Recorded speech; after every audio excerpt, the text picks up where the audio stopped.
Republican State Representative Shelley Luther of Tom Beam near Sherman in Grayson County. Thank you so much, and welcome back to Eye on Politics. Thank you, Jack. Good to be here. Thank you. And thank you for inviting us to your home, which overlooks the beautiful Texas countryside. It does. We don't have a lot of people here. We don't invite a lot of people. This is like our quiet place, but I wanted people to see it, to see what we would be ruining if that was to come to fruition. Yeah, so as part of this interview about data centers, as you know, Governor Abbott last week announced he wants to prohibit AI data centers from being built in rural Texas neighborhoods.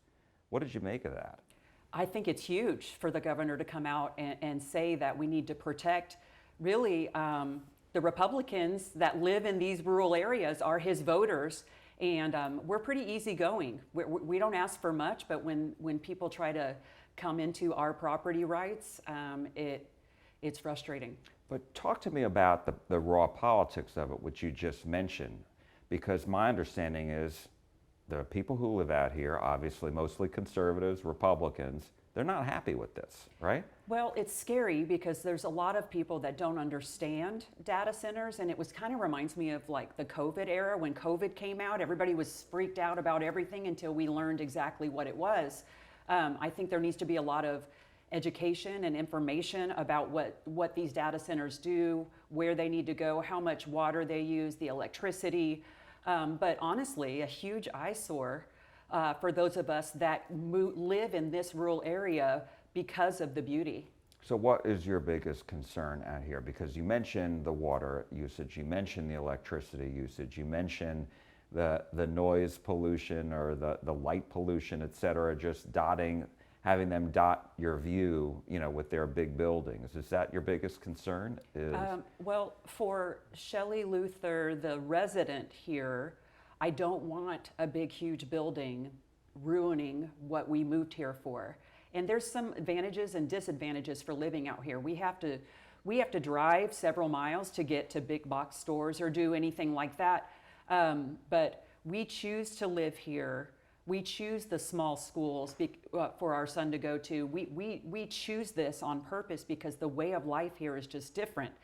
As far as the legislator is concerned, I'm concerned about water. I'm concerned about electricity, the power grid, the cost of living possibly going up for my constituents. And so we need to make sure that our life is not disrupted in a way where people have to move away. And that's already happened with some of the things that have come out here. We've had people they've had to sell their property because of BESS plants or the thought of data centers coming and being right up next to them.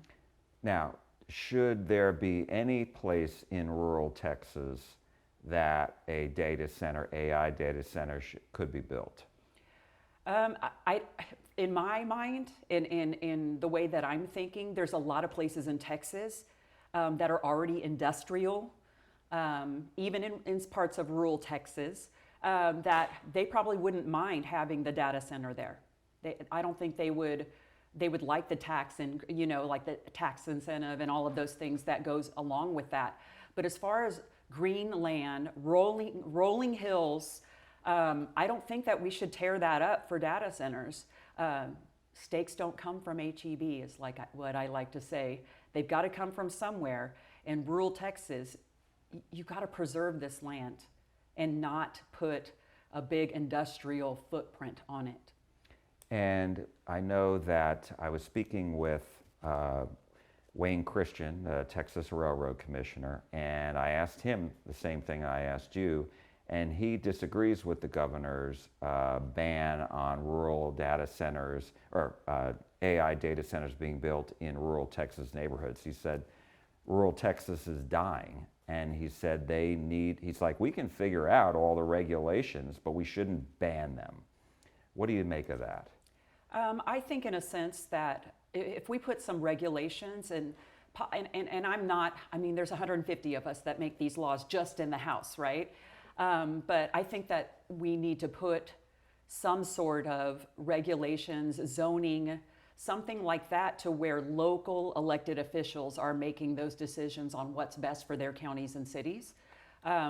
So if Sherman decided they wanted to put a data center there, and we already have Global Wafers and TAI and all of those, huge buildings. And they're going to create, reuse their water, and they're not going to use a ton of water. They're going to give back to the power grid instead of taking, and it's not going to cost taxpayers more money for them to be there. It could be a great place. But we need to have control of what's happening instead of it being the Wild West and these people moving in and doing whatever they want.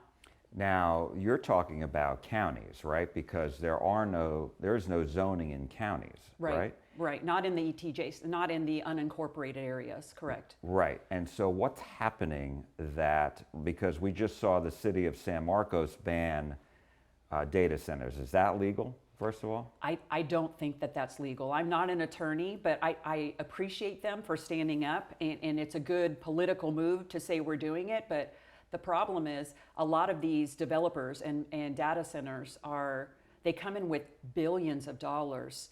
And so they'll take you to court. It'll end up being stuck in the courts for a while, and it'll go to federal court, but I don't think that they have the legal authority to do that. So the Texas legislature is who needs to step in, make the laws. I think Governor Abbott's letter to the PUC chairman was a big move to say, hey, let's take a pause. And he knows that they shouldn't just come in and take our water, electricity, and we're just ruined. But going back to the counties, because the city has zoning, yes, even though it may or may not have the authority to ban it, but they have more say over what goes on the land, right? They do. But for people such as yourself who live in unincorporated counties and unincorporated areas of counties, you were telling me before there is no zoning, and so it is the wild, wild west, as you said. Well, what's funny is that's the reason why we moved out here, because you could hear, the fireworks were crazy. We were on our, looking out on our back porch, and we love that you can do whatever you want. We have kangaroos.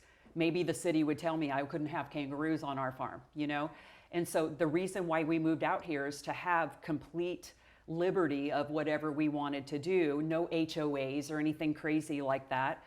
But I think us having that in Texas and Texas being known for those private property rights, I think the rest of some developers are taking complete advantage of that. Hey, let's go to Texas because they can't tell us what to do.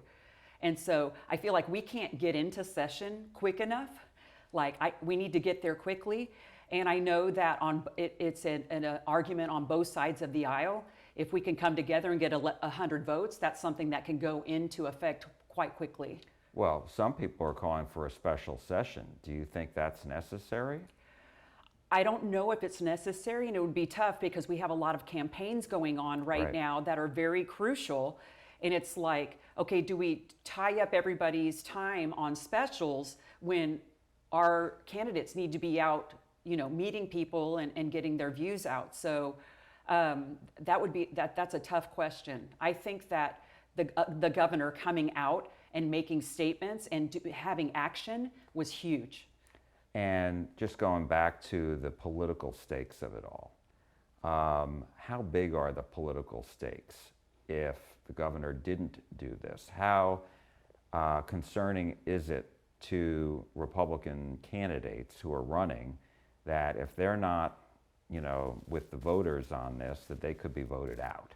Well, I think that Governor Abbott is very good at reading and polling what's going on in Texas, and he wants to do what conservatives want him to do. And so he wouldn't have put that statement out if he wasn't feeling the pressure, I don't think.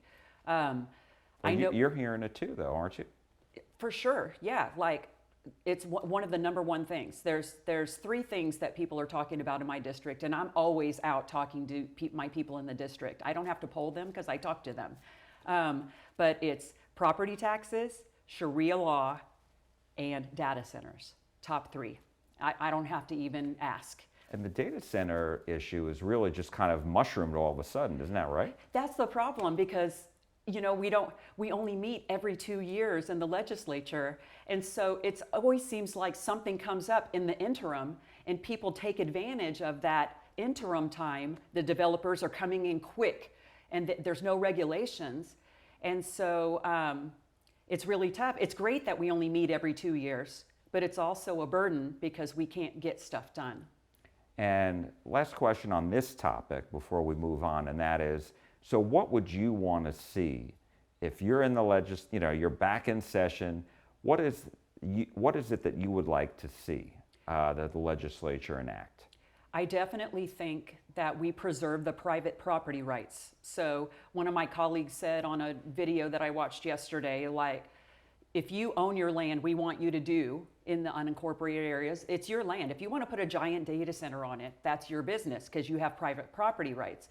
But if your data center causes noise, air pollution, contamination, takes up all the water, then you're infringing on everybody else's private property rights. So once they roll over into other people's property rights, then that's a problem. So I think the biggest thing that we need to do is put it in the hands of local elected officials that people can vote out if they're not doing what they want. So probably the commissioner's court, giving the county the ability the reason why we have these private property rights is because we don't want the counties telling us what to do. So liberty, right? But now we're like, okay, wait, we need to scale that back just a little bit and give them a little bit of authority, some sort of zoning, or saying, not that you can't do that here, but if you do that here, these are the things that you need to follow. You need to give back to the electric grid, like Governor Abbott said. You have to send your water through. The cooling system needs to be reusable water. And you definitely can't contaminate areas around here because a lot of the inexpensive machines that they use to cool water have contaminants in them. And so we just need to put the regulations there and say, yes, you can do it, but it has to be here and you have to abide by all of these other things that come with it. So let's talk about, you're having a big Republican rally. Yes. That you're hosting. I am. So who are you having? Who's coming? And why is this so important? And why did you come up with this? So I usually have like some sort of event once a year. My husband's a piano player, and we usually do like dueling pianos or something that's totally different than everybody else. But this time I'm like, I wonder what would happen if I invited Governor Abbott to it, to see. And it's funny because between Governor Abbott and I, we've had lots of talks because back during COVID, like we didn't see eye to eye. And it's really what got me into politics to begin with. And my opponents, when they used to run against me, said she won't ever get anything done because, Governor Abbott has to sign the bills and she's not going to be able to do anything. And I'm like, oh, I love it when people tell me I can't do stuff. So let's invite the governor. And we heard back from his team that he was coming.